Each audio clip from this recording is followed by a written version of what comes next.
A história de Noé: fé, obediência e a renovação da criação. A história de Noé, registrada nos capítulos 6 a 9 do livro de Gênesis, é uma das narrativas mais emblemáticas e impactantes da Bíblia. Ela aborda temas universais como a corrupção da humanidade, o juízo divino, a fé inabalável, a obediência radical e a promessa de renovação. Mais do que um simples relato de um dilúvio, a saga de Noé é um testemunho da fidelidade de Deus em meio à depravação humana e um prenúncio da salvação que viria através de Cristo. O contexto da época de Noé: a corrupção generalizada da humanidade. Para compreender a magnitude da história de Noé, é fundamental contextualizar a época em que ele viveu. Após a queda de Adão e Eva e o assassinato de Abel por Caim, a linhagem humana se dividiu. Embora a linhagem de Sete tenha mantido a adoração a Deus, a corrupção e a violência se espalharam rapidamente pela terra. Gênesis 6, 5, 7 descreve a condição moral da humanidade de forma sombria. Viu o Senhor que a maldade do homem se havia multiplicado na terra e que era continuamente mal todo o desígnio do seu coração. Então, arrependeu-se o Senhor de ter feito o homem na terra, e isso lhe pesou no coração. E disse o Senhor: exterminarei da face da terra o homem que criei, tanto o homem como o animal, os répteis e as aves dos céus, porque me arrependo de os haver feito. Essa passagem revela a profunda tristeza e o arrependimento de Deus diante da depravação humana. A palavra arrependeu-se aqui não implica uma mudança na natureza imutável de Deus, mas sim uma expressão de sua dor e desgosto pela escolha da humanidade de se afastar dele. A maldade não era apenas superficial, mas estava enraizada no desígnio do coração do homem, indicando uma corrupção total e generalizada. A violência: a terra estava cheia de violência, Gênesis 6 horas e 11, e a corrupção moral haviam atingido um ponto sem retorno, ameaçando a própria existência da criação. Nesse cenário de impiedade e desespero, Noé se destaca como um farol de retidão. Gênesis 6, 8, 9 afirma: Noé, porém, achou graça diante do Senhor. Estas são as gerações de Noé. Noé era homem justo e perfeito em suas gerações. Noé andava com Deus. A descrição de Noé como justo e perfeito não significa que ele era sem pecado, mas que ele vivia em retidão diante de Deus, buscando agradá-lo em um mundo que havia se desviado completamente. Sua vida era um contraste marcante com a impiedade de seus contemporâneos, e sua comunhão com Deus era a base de sua fé e obediência. Noé era filho de Lameque e neto de Matusalém, o homem mais longevo da Bíblia. Ele nasceu em um período de grande expectativa, pois seu pai Lameque, ao nomeá-lo Noé, que significa descanso ou consolo, profetizou: Este nos consolará acerca de nossas obras e do trabalho de nossas mãos, por causa da terra que o Senhor amaldiçoou. Gênesis 5 horas e 29. Essa profecia sugere uma esperança de alívio do trabalho árduo e do sofrimento causados pela maldição da terra após a queda. Noé, portanto, não era apenas um homem justo, mas também um portador de esperança em um mundo que se encaminhava para o juízo divino. Sua vida e sua família seriam um ponto de partida para a renovação da criação e a continuidade da linhagem humana. A ordem divina e a construção da arca, um ato de fé e obediência. Em meio à crescente corrupção da humanidade, Deus, em sua justiça e soberania, decidiu purificar a terra através de um grande dilúvio. No entanto, em sua misericórdia, Ele escolheu Noé e sua família para preservar a vida e dar continuidade à sua criação. A ordem divina para construir a arca foi um chamado à fé e à obediência radical em um mundo que zombava de qualquer noção de juízo iminente. Deus revelou a Noé seus planos e deu instruções detalhadas para a construção de uma arca. Faze para ti uma arca de madeira de gofer. Farás compartimentos na arca e a betumarás por dentro e por fora com betume. E desta maneira farás. O comprimento da arca será de 300 covados, a sua largura de 50 e a sua altura de 30. Farás nela uma janela e de um côvado a acabarás em cima, e a porta da arca porás ao seu lado. Farás nela andares, baixo, segundo e terceiro. Gênesis 6, 14 e 16. Essas instruções eram extremamente precisas e detalhadas, indicando a seriedade da tarefa e a importância de cada especificação. A madeira de gofer, provavelmente cipreste ou uma madeira resinosa, era ideal para a construção naval, e o betume garantiria a impermeabilização. As dimensões da arca, aproximadamente 137 metros de comprimento, 23 metros de largura e 14 metros de altura, a tornavam uma embarcação colossal, com uma capacidade de carga equivalente a centenas de vagões de trem. Não era um barco para navegar, mas uma caixa flutuante projetada para resistir às águas turbulentas do dilúvio. O comando de Deus a Noé não se limitava à construção da arca. Ele também instruiu Noé a levar para dentro dela um casal de cada espécie de animal, macho e fêmea, e 7 pares de cada animal puro e de cada ave, para preservar a vida na terra. Gênesis 6, 19 e 20, 7, 2, 3. Além disso, Noé deveria armazenar todo tipo de alimento necessário para sustentar a si mesmo, sua família e todos os animais durante o período do dilúvio. A tarefa de Noé era monumental. Construir uma embarcação daquele tamanho, coletar e abrigar milhares de animais, e armazenar provisões para um ano inteiro, tudo isso em um mundo que nunca havia experimentado uma chuva global, exigia uma fé extraordinária. Noé não tinha precedentes para um dilúvio, nem experiência em construção naval em tal escala. No entanto, a Bíblia afirma repetidamente: assim fez Noé, conforme tudo que Deus lhe mandara, assim o fez. Gênesis 6 horas e 22, 7 horas e 5.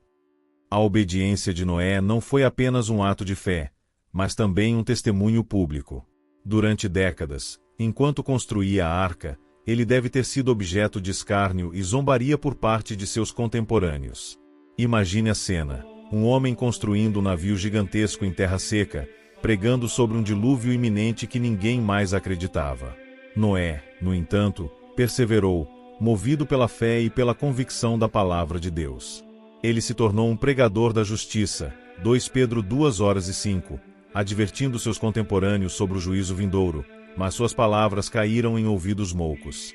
A construção da arca foi um projeto que durou muitos anos, talvez até um século, um período que demonstra a paciência de Deus e a oportunidade que ele deu à humanidade para se arrepender. A obediência de Noé, portanto, não foi um ato impulsivo, mas uma vida inteira de dedicação e confiança na palavra de Deus, culminando na preparação para o evento mais cataclísmico da história da Terra: o dilúvio, o juízo divino e a preservação da vida na arca.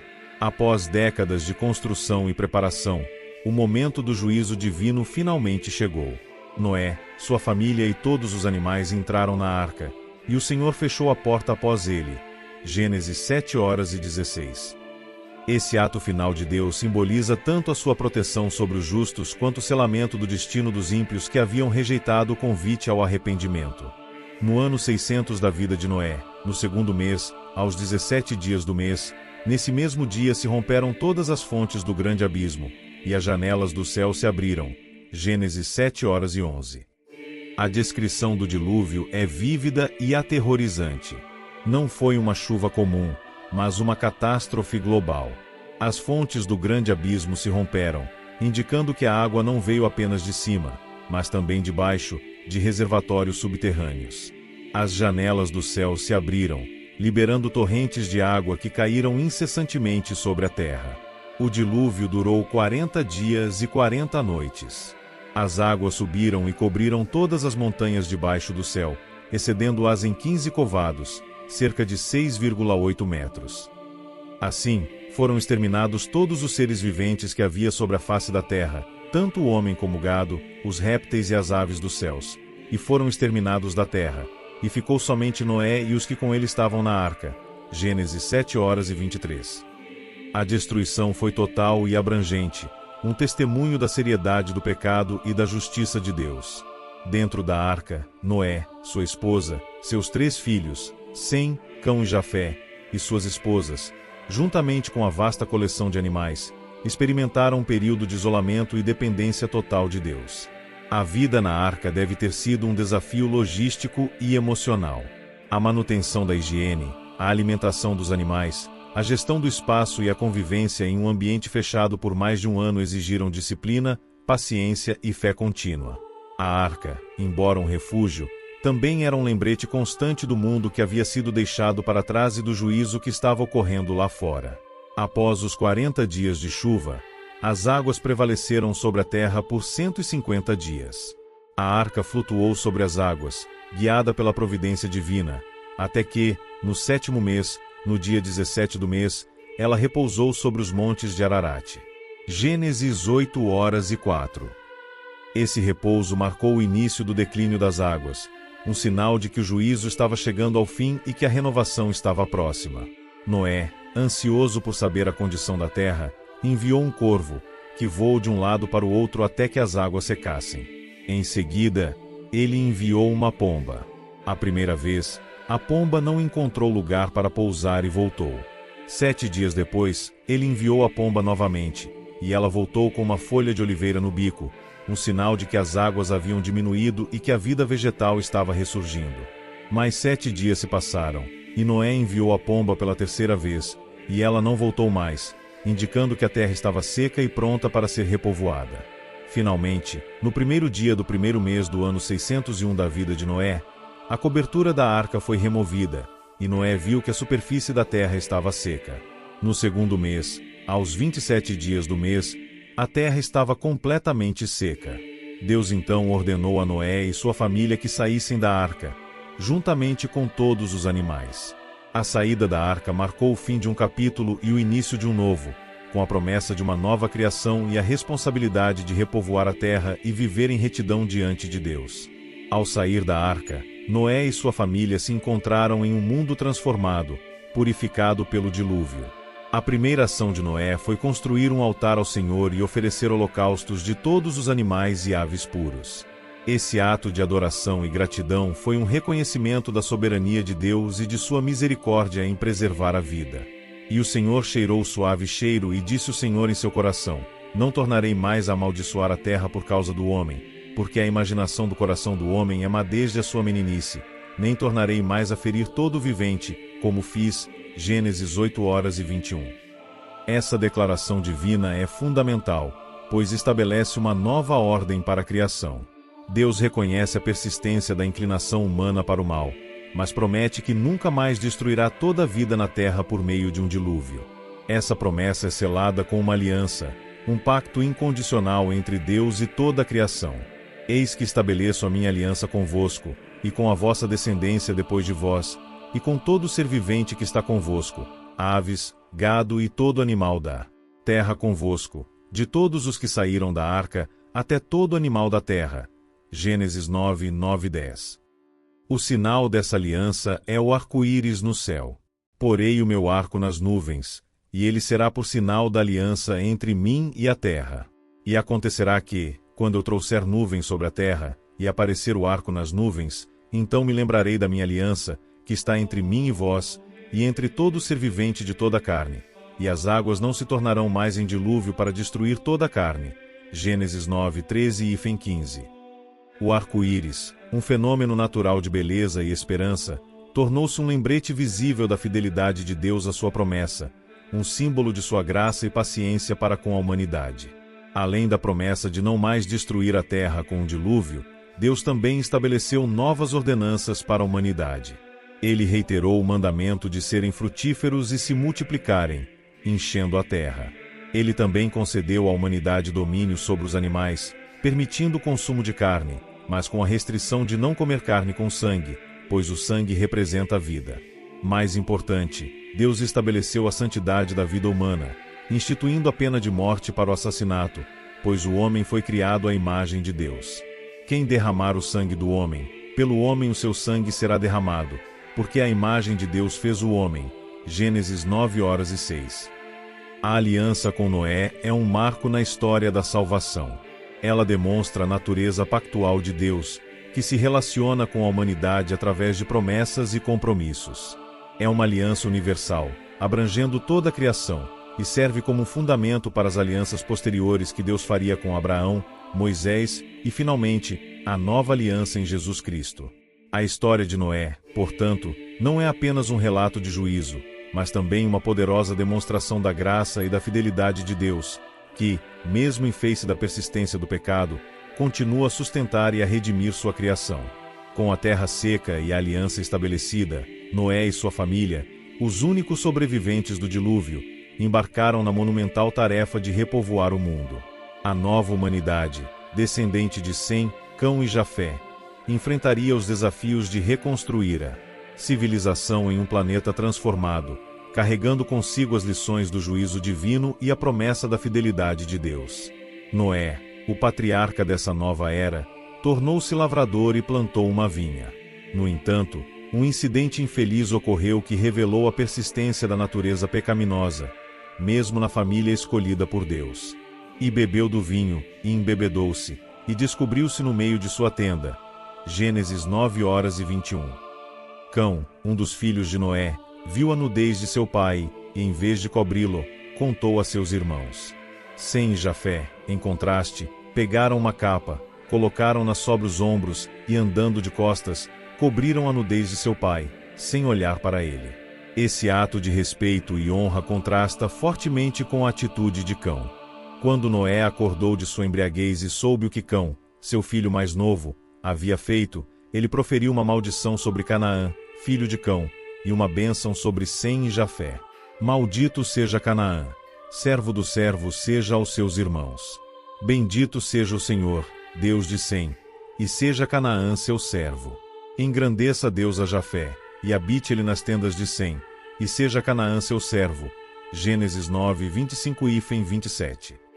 Essa profecia de Noé é historicamente significativa, pois é frequentemente interpretada como uma predição do destino das nações descendentes de seus filhos, com os cananeus, descendentes de Cão, sendo subjugados pelos israelitas, descendentes de Sem, e pelos povos indo-europeus, descendentes de Jafé. Após o dilúvio, Noé viveu mais 350 anos, totalizando 950 anos de vida. Ele testemunhou o início da repopulação da terra e o surgimento das primeiras nações e línguas. Seus filhos, Sem, Cão e Jafé, tornaram-se os pais de toda a humanidade pós-diluviana. A partir deles, as diversas etnias e culturas do mundo se desenvolveram, espalhando-se por toda a face da terra. Sem é considerado o ancestral dos povos semitas, incluindo os hebreus, de onde viria Abraão e, consequentemente, o povo de Israel, os árabes e os arameus. A linhagem de Sem é particularmente importante na narrativa bíblica, pois é através dela que a promessa messiânica seria preservada e cumprida. Cão é o ancestral dos povos camitas, que se estabeleceram principalmente na África e em partes do Oriente Médio, incluindo os egípcios, etíopes e cananeus. Jafé é o ancestral dos povos jafetitas, que se espalharam pela Europa e Ásia, incluindo os indo-europeus. A história de Noé, portanto, não termina com o dilúvio, mas se estende para a fundação de uma nova humanidade. Ela serve como um lembrete de que, mesmo após um juízo devastador, Deus continua a trabalhar em seus propósitos, preservando uma semente justa e estabelecendo as bases para a continuidade da vida e da história da salvação. A vida de Noé após o dilúvio, com seus desafios e a manifestação do pecado mesmo em sua família, reforça a necessidade contínua da graça e da redenção divina para a humanidade. O significado teológico e as lições duradouras da história de Noé. A história de Noé é muito mais do que um relato histórico de um evento cataclísmico. Ela é rica em significado teológico e oferece lições profundas que ressoam através dos séculos, aplicáveis à vida de fé em todas as épocas. Ela serve como um poderoso lembrete da natureza de Deus, da condição humana e do plano divino de salvação. Um dos temas centrais da história de Noé é a dualidade da justiça e da misericórdia de Deus. O dilúvio é uma manifestação inequívoca da justiça divina contra o pecado e a corrupção generalizada da humanidade. Deus, em sua santidade, não pode tolerar o mal indefinidamente. O juízo é uma consequência inevitável da desobediência e da rebelião contra sua vontade. No entanto, em meio a esse juízo, a misericórdia de Deus brilha intensamente na escolha de Noé e sua família para serem preservados. Deus não destruiu toda a humanidade, mas proveu um meio de salvação para aqueles que lhe foram fiéis. A arca é o símbolo dessa misericórdia, um refúgio seguro em meio à tempestade do juízo. Noé é um exemplo supremo de fé e obediência. Em um mundo cético e ímpio, ele creu na palavra de Deus, mesmo quando não havia evidências visíveis de um dilúvio iminente. Sua fé não foi passiva, mas ativa, manifestada em décadas de trabalho árduo na construção da arca. Hebreus 11:7 afirma: pela fé, Noé, divinamente instruído acerca de acontecimentos que ainda não se viam, tomado de piedoso temor, edificou uma arca para a salvação de sua casa, pela qual condenou o mundo e se tornou herdeiro da justiça que é segundo a fé.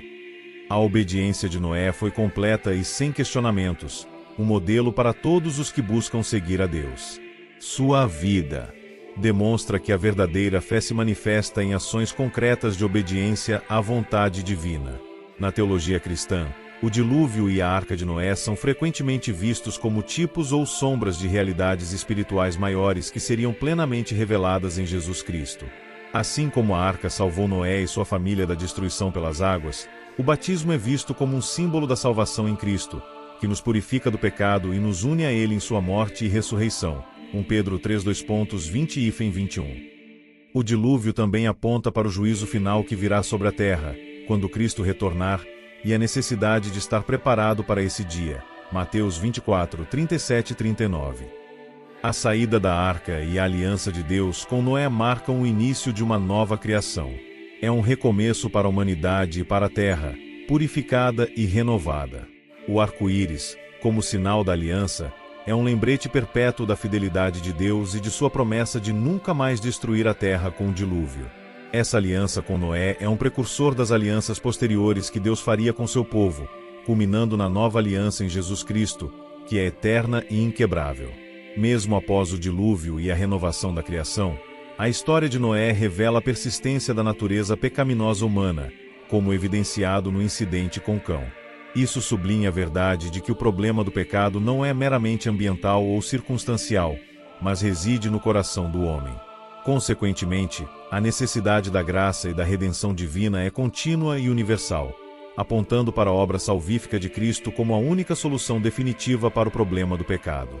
Em resumo, a história de Noé é uma narrativa poderosa que nos ensina sobre a santidade de Deus, a seriedade do pecado, a importância da fé e da obediência, a fidelidade das promessas divinas e a esperança da salvação. Ela serve como um farol de advertência e de esperança, lembrando-nos da soberania de Deus sobre a história e de seu plano eterno para redimir a humanidade e restaurar a criação à sua glória original. A história de um grande dilúvio que devastou a terra e a humanidade não é exclusiva da Bíblia. De fato, narrativas de dilúvio são encontradas em diversas culturas ao redor do mundo, em todos os continentes, sugerindo uma memória coletiva de um evento cataclísmico global. Essas histórias, embora variem em detalhes, compartilham elementos comuns que ressoam com o relato bíblico de Noé. Uma das mais famosas e antigas narrativas de dilúvio extrabíblicas é encontrada no Épico de Gilgamesh, uma obra da literatura mesopotâmica que data de cerca de 2000 a.C.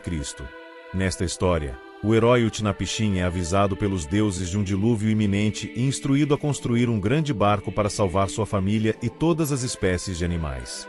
Após o dilúvio, Utnapishtim envia pássaros, uma pomba, uma andorinha e um corvo, para verificar se as águas baixaram, e ele oferece um sacrifício aos deuses ao sair do barco.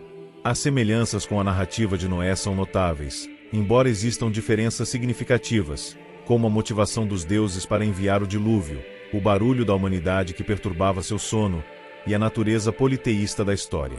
Além do épico de Gilgamesh, outras culturas mesopotâmicas, como a Suméria, com a história de Ziusudra, e a Acadiana, com a história de Atrasis, também possuem relatos de dilúvios. Essas narrativas, embora com variações, reforçam a ideia de que a memória de um grande dilúvio era parte integrante da tradição oral e escrita da região onde a história bíblica de Gênesis se originou. Longe do Oriente Próximo, histórias de dilúvio são encontradas em culturas tão diversas quanto as dos nativos americanos, como os Cherokee e os Hopi, os aborígenes australianos, os povos da Polinésia, os Incas e os Maias na América do Sul e Central, e as culturas africanas.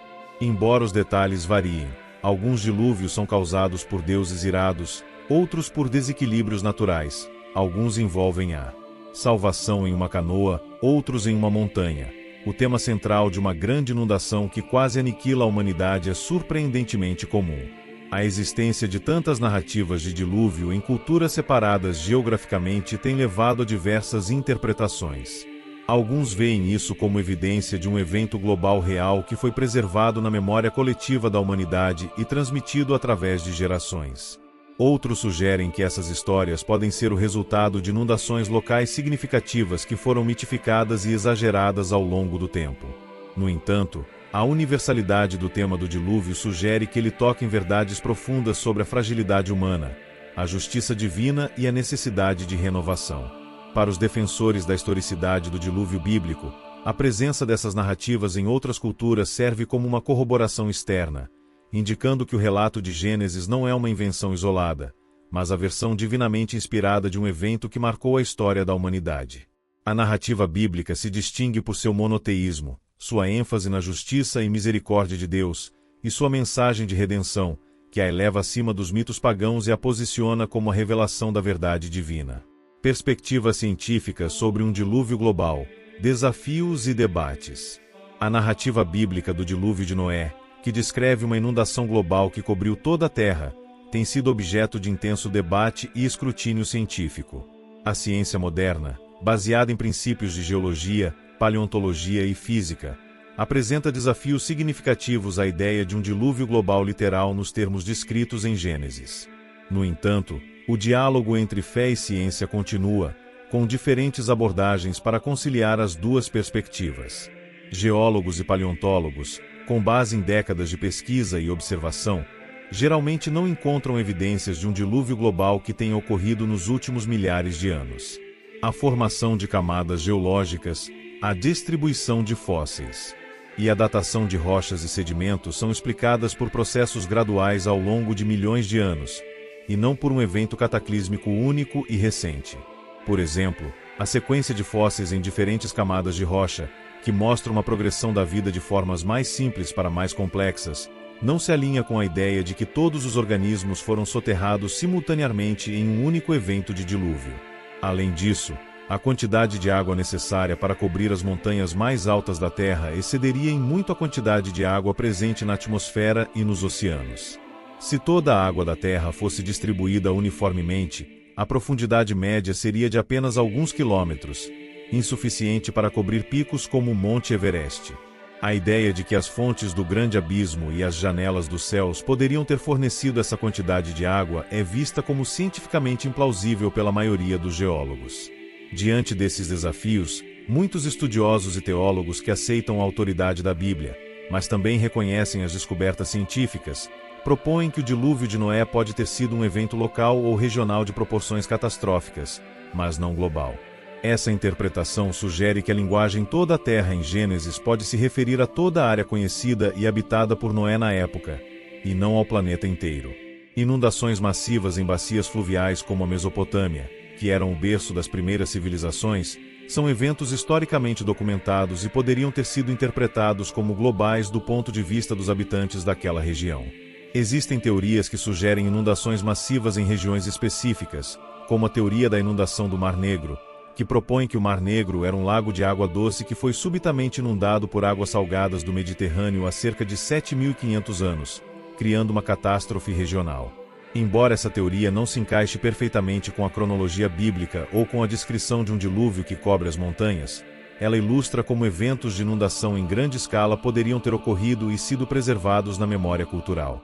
Por outro lado, os defensores da criação jovem e da interpretação literal do dilúvio global argumentam que as evidências geológicas podem ser reinterpretadas à luz de um evento cataclísmico.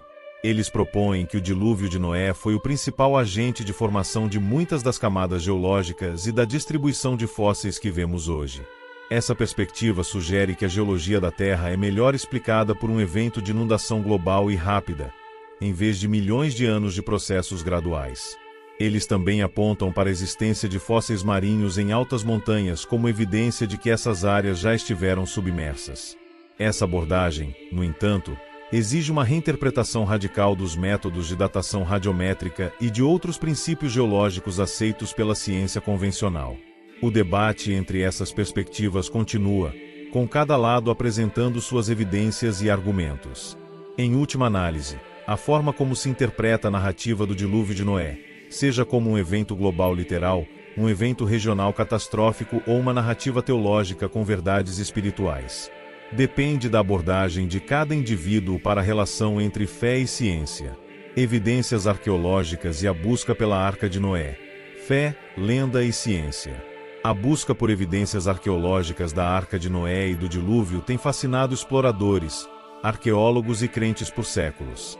Embora a ciência convencional não reconheça a existência de um dilúvio global ou da Arca de Noé como um evento histórico e um artefato físico nos termos bíblicos, a busca por esses vestígios continua a inspirar expedições e pesquisas, gerando debates e descobertas que, para alguns, corroboram a narrativa bíblica. O livro de Gênesis afirma que a arca repousou sobre os montes de Ararat. Gênesis 8:04. Essa referência tem levado muitos a concentrar suas buscas no Monte Ararat, um vulcão adormecido na Turquia Oriental, perto das fronteiras com a Armênia e o Irã. Ao longo dos anos, inúmeras expedições foram realizadas a essa região, impulsionadas por relatos de avistamentos, fotografias aéreas e até mesmo supostas descobertas de madeira antiga em altitudes elevadas. Um dos relatos mais famosos é o de Fernand Navarra, que em 1955 alegou ter encontrado e recuperado pedaços de madeira antiga do Monte Ararat, que foram datados por carbono 14 como tendo cerca de 5.000 anos, uma idade que alguns consideram consistente com a cronologia bíblica do dilúvio. No entanto, a autenticidade e a origem dessa madeira têm sido amplamente debatidas e questionadas pela comunidade científica, que aponta para a possibilidade de ser madeira de assentamentos humanos antigos ou de formações naturais. Outros avistamentos e fotografias, como a anomalia de Ararat, uma formação geológica incomum no flanco noroeste do Monte Ararat, que se assemelha a um navio, tem alimentado a esperança de encontrar a arca. No entanto, análises geológicas e de sensoriamento remoto têm consistentemente identificado essas formações como estruturas naturais, como rochas ou geleiras, e não como navio fossilizado. Outro local de interesse é a formação de Duro Pinar, uma formação geológica em forma de barco localizada a cerca de 29 quilômetros ao sul do Monte Ararat. Descoberta em 1959 por um capitão do exército turco, essa formação tem sido promovida por alguns como a Arca de Noé fossilizada. Pesquisas geofísicas no local revelaram anomalias magnéticas e elétricas que alguns interpretam como evidências de uma estrutura artificial enterrada. No entanto, a maioria dos geólogos e arqueólogos considera a formação de Duro Pinar como uma formação natural, provavelmente um deslizamento de terra, e as anomalias como variações geológicas comuns. Embora a arqueologia não tenha encontrado evidências de um dilúvio global que cubra toda a Terra nos termos bíblicos, há evidências de inundações massivas e catastróficas em diversas regiões do mundo antigo. As escavações em cidades mesopotâmicas como Urique revelaram camadas de sedimentos de inundações que datam de milhares de anos, sugerindo que grandes inundações regionais eram eventos reais e memoráveis para civilizações antigas. Essas inundações, embora não globais, poderiam ter sido de proporções tão vastas que foram interpretadas como eventos que cobriram toda a Terra conhecida pelos habitantes da época. Para muitos crentes, a ausência de evidências arqueológicas diretas da Arca de Noé não diminui a verdade da narrativa bíblica. Eles argumentam que a arca, sendo feita de madeira e exposta aos elementos por milênios, provavelmente se desintegrou ou foi coberta por processos geológicos. Além disso, a fé não depende de validação arqueológica para sua verdade. No entanto, a busca por evidências continua a ser um campo ativo de pesquisa para aqueles que buscam harmonizar a fé com a ciência e encontrar vestígios do passado bíblico. A arqueologia bíblica, embora não prove a Bíblia, muitas vezes ilumina o contexto cultural e histórico das narrativas, fornecendo insights valiosos sobre o mundo em que esses eventos ocorreram. Conclusão: o legado duradouro de Noé e a esperança da redenção. A história de Noé, com sua riqueza de detalhes e profundidade teológica, permanece como um dos pilares da fé judaico-cristã e uma narrativa universalmente reconhecida sobre a justiça divina, a misericórdia, a fé e a renovação. Mais do que um mero relato de um evento passado, ela oferece lições atemporais e um legado duradouro que continua a ressoar com a humanidade em todas as épocas. O primeiro e mais evidente legado de Noé é o de ser o patriarca de uma nova humanidade. Através dele e de sua família, a vida na Terra foi preservada, e a promessa de Deus de repovoar o mundo foi cumprida. As diversas nações e culturas que surgiram após o dilúvio traçam suas raízes até os filhos de Noé, Sem, Cão e Jafé, estabelecendo uma unidade fundamental entre todos os povos, apesar de suas diferenças. Noé é, acima de tudo, um modelo de fé e obediência. Em um mundo mergulhado na impiedade e na violência, ele se destacou por sua retidão e por sua comunhão com Deus. Sua fé não foi apenas uma crença intelectual, mas uma convicção que o impulsionou a agir, a construir uma arca gigantesca em terra seca, em face do escárnio e da incredulidade de seus contemporâneos. Sua obediência radical à palavra de Deus, mesmo quando parecia ilógica ou impossível, é um testemunho poderoso da confiança que ele depositava em seu Criador. A vida de Noé nos ensina que a verdadeira fé se manifesta em ações concretas e em uma disposição inabalável de seguir a vontade divina, independentemente das circunstâncias. A narrativa do dilúvio é um lembrete solene da seriedade do pecado e da justiça de Deus. A corrupção generalizada da humanidade levou a um juízo sem precedentes, demonstrando que Deus não pode tolerar o mal indefinidamente. No entanto, em meio a esse juízo, a misericórdia de Deus brilha intensamente. A escolha de Noé para ser preservado, a provisão da arca como um refúgio seguro e a aliança do arco-íris são todas manifestações da graça divina. Deus, em sua fidelidade, não abandonou sua criação, mas proveu um caminho para a salvação e a renovação. O dilúvio e a arca de Noé também possuem um profundo significado tipológico na teologia cristã. Eles são vistos como prefigurações do batismo, que simboliza a purificação do pecado e a união com Cristo em sua morte e ressurreição. A arca, que salvou Noé e sua família das águas do juízo, aponta para Cristo como o único refúgio seguro em meio ao juízo vindouro. A história de Noé, portanto, não é apenas um evento isolado do passado, mas uma narrativa que aponta para a obra redentora de Jesus Cristo e para a esperança da salvação que ele oferece. As narrativas de dilúvio em outras culturas, embora com suas variações, reforçam a ideia de que a memória de um grande evento cataclísmico é universal. Para os crentes, isso serve como uma corroboração externa da narrativa bíblica, indicando que o relato de Gênesis é a versão divinamente inspirada de um evento que marcou a história da humanidade. O debate entre fé e ciência em torno do dilúvio continua, mas a mensagem teológica da história de Noé permanece inalterada. Deus é justo, misericordioso e fiel às suas promessas. Em última análise, o legado de Noé é um legado de esperança. Em um mundo que muitas vezes parece sobrecarregado pelo mal e pela desesperança, a história de Noé nos lembra que Deus está no controle, que Ele é fiel às suas promessas e que Ele sempre provê um caminho para a salvação e a renovação. A vida de Noé é um convite à fé, à obediência e à confiança inabalável na soberania de Deus, um farol de esperança para todas as gerações que buscam viver em retidão e aguardar a promessa de uma nova criação. Detalhes da construção da arca e os desafios da vida a bordo. A construção da arca de Noé foi uma empreitada de proporções épicas, um testemunho da fé e da perseverança de um homem em um mundo hostil. As instruções divinas eram precisas, e a execução exigiu décadas de trabalho árduo e dedicação inabalável por parte de Noé e sua família. A arca não era um navio no sentido moderno, mas uma barcaça retangular gigantesca, projetada para flutuar e preservar a vida, não para navegar. Suas dimensões: 300 covados de comprimento, 50 de largura e 30 de altura, aproximadamente 137x 23x 14 metros, conferiam-lhe uma estabilidade notável, essencial para resistir às águas turbulentas do dilúvio. A madeira de gofer, betumada por dentro e por fora, garantia a impermeabilização e a durabilidade da estrutura.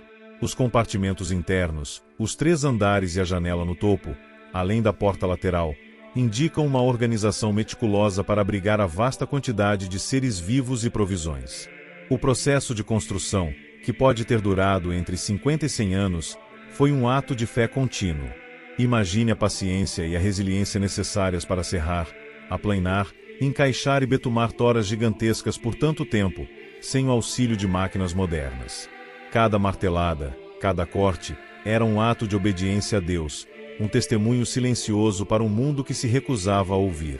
A construção da arca não foi apenas um projeto de engenharia, mas um sermão em madeira, uma advertência visível do juízo vindouro. Uma vez que as águas do dilúvio começaram a cair e a porta da arca foi fechada por Deus, a vida dentro daquela imensa embarcação se tornou uma realidade única e desafiadora. Noé, sua esposa, seus 3 filhos, Sem, Cão e Jafé, e suas esposas, juntamente com os milhares de animais, viveram confinados por mais de um ano lunar, 371 dias, de acordo com Gênesis 7 horas e 11, 8 horas e 14. Os desafios logísticos eram imensos. A alimentação e a hidratação de todos os ocupantes, a remoção de dejetos, A manutenção da higiene e a prevenção de doenças eram tarefas diárias que exigiam um esforço coordenado e incansável. A Bíblia não detalha como essas tarefas foram realizadas, mas é razoável supor que a família de Noé desenvolveu um sistema eficiente para gerenciar a vida a bordo. A provisão divina, que garantiu que os animais entrassem na arca em pares e que houvesse alimento suficiente, certamente se estendeu à capacidade da família de Noé de lidar com essas responsabilidades. Além dos desafios práticos, havia os desafios emocionais e psicológicos. O confinamento, o barulho constante dos animais, o cheiro, a escuridão, com exceção da janela no topo, e a incerteza sobre o futuro devem ter gerado estresse e ansiedade. No entanto, a fé e a confiança em Deus foram a âncora que manteve a família de Noé unida e perseverante. Eles sabiam que estavam ali por um propósito divino, protegidos pela mão de Deus em meio à destruição global. Após 150 dias de águas prevalecendo sobre a terra, a arca repousou sobre os montes de Ararat. Noé, ansioso por saber a condição do mundo exterior, enviou 2 mensageiros alados, o corvo e a pomba. Esses pássaros, aparentemente pequenos detalhes na narrativa, carregam um simbolismo profundo. Primeiro, Noé enviou um corvo. E ele saiu, e voou de um lado para outro, até que as águas se secassem de sobre a terra. Gênesis 8:07. O corvo, um animal impuro segundo a lei mosaica posterior, é frequentemente associado à morte e à carniça. Sua incapacidade de retornar à arca pode indicar que ele encontrou alimento nos corpos que flutuavam ou nas carcaças que jaziam na terra, simbolizando a persistência da morte e da impureza no mundo exterior. O corvo não trouxe notícias de renovação, apenas a confirmação da desolação. Em seguida, Noé enviou uma pomba. A pomba, um símbolo de pureza, paz e esperança, foi enviada 3 vezes.